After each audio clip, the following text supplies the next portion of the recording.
Man, I take a step away from video gaming and find out that something else fucking goes wrong right as soon as I do it. Now, for those of you who don't really know what's going on, or, just tuned in and saw the title, yes, the upcoming Middle-earth Shadow of War has fucking microtransactions in the single player. Now, I'm gonna make this video because I feel like things need to be said, and just because I'm a little shocked. Why the fuck is anyone surprised about this shit? Is anybody actually shocked that WB Games pulled this shit off? You know, are people sitting out there wondering, oh my god, you didn't expect this to happen? It fucking did. So for those of you who don't know, Middle-earth, Shadow of Mordor, and Shadow of War have a nemesis system. Apparently in the nemesis system there will now be loot crates.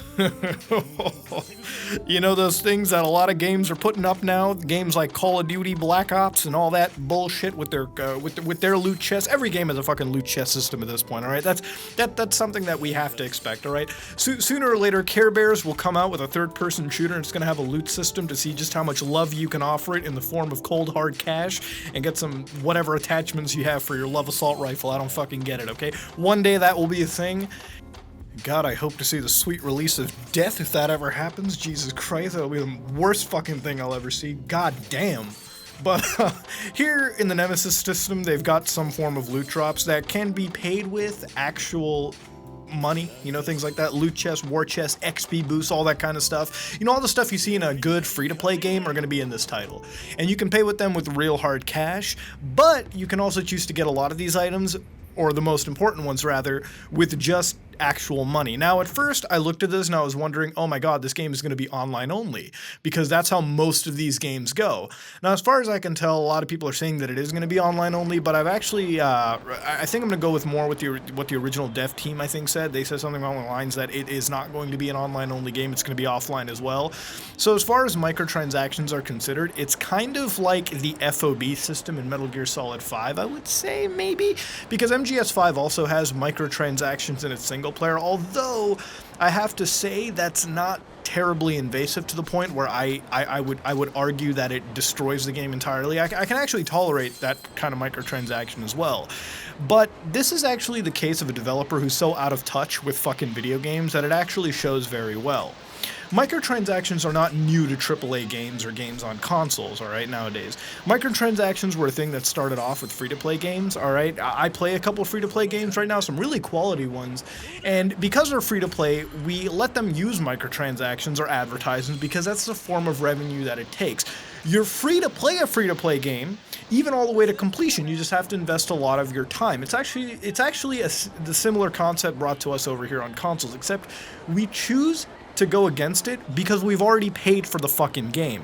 And that's the fundamental difference. Microtransactions, in my opinion, shouldn't be a fucking part of this kind of shit. Shouldn't be a part of paid games. A game you're seeing on the screen right now should be Yakuza 0, but if there's not, for whatever reason, if I've just lost my intelligence, Yakuza 0 is a game that I'm in love with right now. It has 0 microtransactions. I have played through the game without being invaded once by buy 99-cent yen packs or whatever the fuck this game passed on. I can actually play the game just by itself. I bought it for $60, I put it in my PlayStation 4, I played the ever-loving shit out of it, love Yakuza 0, it actually brought me into the whole series, believe it or not. I'm gonna fucking play all of them, probably on stream. But point is, I'm playing the series right now, I'm in love with it, no microtransactions. Persona 5, no microtransactions. Witcher 3, no fucking microtransactions. Alright, and that's the reality of a lot of single-player games nowadays. We still have that element, but nowadays, I think a lot of developers who have seen some greed in way, shape, or form, especially ones that have mobile game divisions, have decided to see how they can bring that over to the paid side as well. And frankly, it's not ever going to work. People are going to throw a hissy fit all the time, and sometimes I wonder why I'm even surprised. Because microtransactions have been a part of gaming nowadays for a long time. You know, for me, the biggest wake-up call was playing Assassin's Creed Unity. When I put that game into my Xbox One, started it up, it was a nice game. Yeah, it kind of ran a little weird and shit, but it was a nice game, but I realized that I could easily pay for Helix credits and cheese through the whole game.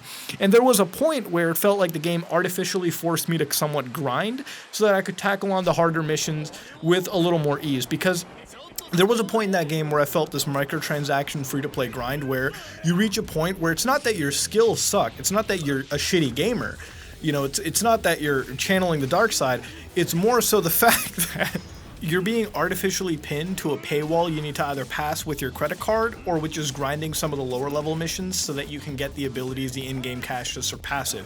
It's not a factor of your skill, it's just that you need to surpass some form of a monetary wall. And that's the fear I have with this game. Me and my brother recently picked up Shadow of Mordor and we both enjoyed it. We played it together, we loved the game. But the problem is when I see this kind of an announcement kick off in a video game, it kind of rubs me the wrong way. It's not that I have an issue with microtransactions in single player. In fact, I've come to almost accept it. I've grown apathetic to the idea because I find out that in most cases when microtransactions are pumped into a game, I never feel forced to use it. But it does rub me off the wrong way. For example, Deus Ex's newest franchise, Deus Ex Mankind Divided, which is a game that I enjoyed, had a microtransaction system somewhat similar to what's being offered over here, albeit, it didn't really give you loot chests, you just bought items straight out. And it does rub you the wrong way when you realize that you can just buy items to surpass progress, but you don't have to do that. I played through the game, and I never at one point felt that I needed to go to the shop. It just rubbed me the wrong way knowing that I had gotten a $60 game, although fair warning, I got Deus Ex for free initially from Square Enix, so that's, things aside from there. But even then, knowing that you would buy a game for $60 launch day, come home and realize that there's a big giant shop button, again, rubs you the wrong way. I don't think games that are primarily single player should throw you microtransactionable goods to help you surpass a game easier. Otherwise, what's the fucking point of playing the game? If you can just use your cheat code, which is nowadays the modern cheat code is the fucking credit card number. If you can just use the credit card number, your 3 security keys, and your expiration date, what the fuck is the point of playing a video game? If you're that bored, you buy the game, you buy more shit to help you beat the game faster. I get for some people, it's like involving yourself into a time sink, but why the fuck would you buy a game that is advertised to take you tons of hours to finish if you don't have the, capability to finish it? And again, because of this, because they put in microtransactions and they gotta inch you towards buying them, they make the game artificially difficult, so the people who never intended to fucking buy the game get burned away too, because they're like, why the hell am I playing the game when I want to get through the story, I want to get through the gameplay, but I realize that the gameplay becomes a grind for no other reason than the publisher wanting to make some more money. And WB Games is the worst fucking publisher when it comes to this shit. I lost faith in them when Arkham Origins came out. Ever since that game came out buggy on PC, I just never bothered to give a shit. I bought every single one of their games for like $10 when it jumped that low, because most of their games fucking started doing that. I looked at Injustice 2 the other day, and that game's value fucking started dropping like crazy. Maybe it's because other fighting games came out and those were better, but I feel like Warner Brother Games just dropped the fucking ball once more. And the reason I say that is because this is a company that is very out of touch with video games. They are not like Square Enix or Activision or EA games. Yes, they are bad, but they understand that to an extent you can't pull this kind of shit in the video game industry. There's ethics, there are morals, there are things like that. And even when you have microtransactions from their games, they're mostly relegated to a tacked-on multiplayer component. When I was playing Mass Effect Andromeda, I realized that most of the microtransactions of the game were tagged to the, online system, and I never played the online system. I played a couple of matches and that was fine. When I play Call of Duty, the single player doesn't have microtransactions or whatever like that. It has it for multiplayer if you want to get some extra gun skins and shit if you're into that kind of stuff, but then again, we allow that because we realize that people who do that are actually paying for the multiplayer development, and that's why everyone else gets map packs for free. They just have to buy skins separately. It's a compromise that I think most gamers in the sphere are willing to deal with. It means that we get a bigger player pool online on a market that's really oversaturated. Most multiplayer games don't fucking make it. We can allow that. But for single player games where you buy them for $60 fucking on launch day, and you walk home, they've already got their money, they got their pound of flesh, but they just want to make more money on top of you. But the thing is, people are surprised on a loot system in this game, when this has been happening for like years at this point. This has been happening since the beginning of the PlayStation 4 gaming generation. Shit, it's been happening since towards the end of last generation. So again, I wonder why people are really, really surprised. But after reading some of the developer stuff, I find out that it's not that bad to an extent, because I feel like even if that's a given case, the fact that you can play it offline, the only thing that could really kill this is if they make it artificially difficult, which I have a feeling WB Games might do. If Ubisoft goes that far, then I think even this manufacturer will, even this developer, even this publisher will as well. I feel like the fact that they have shoehorned this aspect into this title, it just rubs me off the wrong way. There's no multiplayer component. There's a purely single player component that I've seen just artificially thrown in with a loot system. and a loot system that I feel is going to be designed more so that you pay. I feel like this is going to be a free-to-play type deal where you can get the stuff single player, but that requires you grinding hours upon hours to get it. And in the end, if that is the case, it's going to burn a lot of people. If you buy a $60 game, it's fundamentally different than a game you download on the toilet on your iPhone or Android phone or whatever. It's a totally different experience. You're not paying for that game. You might pay for it if you really enjoy it later on. Yeah, you might do it. I personally have never done it, but you might.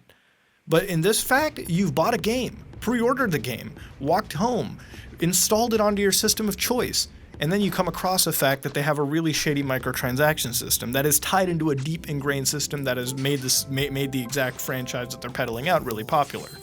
It's just weird, man, and it's something that I feel people should unpre-order their copy for, and the fact that you should see how the reviews come out and then buy the game.